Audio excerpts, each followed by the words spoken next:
बस ओम but वाजून राहिलं डीपीचा, काही थोडशानच वाजते रे बा डीपी. आज आपल्याला दिवसभर ग्राउंडवर काम होतं, मग पोट्टेले 1-1 रुपयाचे चॉकलेट चारतो म्हटलं. पोट्टे तयारच होऊन गेले, गड्डा खोदाय मला ह्या म्हणे मला 2 रुपयाचे पाहिजे म्हटलं, तू 5चे चारतो.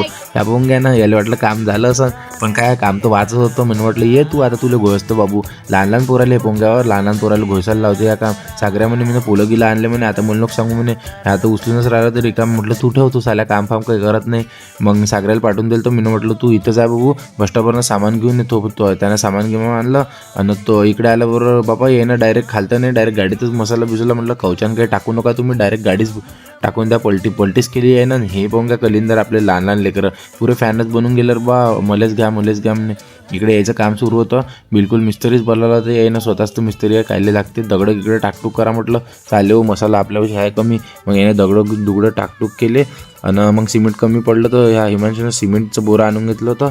एकट्यानंच उचलून आणलं. म्हटलं तुला कोणी लागत नाही का? आपल्याला कोणी नाही लागत म्हणजे उलीसच आहे म्हटलं. साल्या कोण लागत. धीरे धीरे करता करता आपलं पुलाचं काम झालं पूर्ण. मग म्हटलं सागऱ्याला बाबू म्हटलं तू काय इथं रिकामा राहू नको, तू बी घेऊन घे म्हटलं गाडी हातात ना आण म्हटलं इकडे.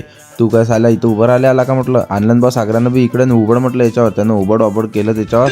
मग ही मशीन आणली. हे काय माहीत नाही यंत्र कोणतं आहे, तर पिकेचं पडलं का माहीत नाही. तुम्हाला माहीत असेल तुम्ही सांगा बरं यंत्र काय होतं. हे लावलं आणि तुषार लावून दिलं कामाले आपण ना पोल रंगवासाठी. धन्यवाद. मग भेटू पुढच्या ब्लॉगमध्ये.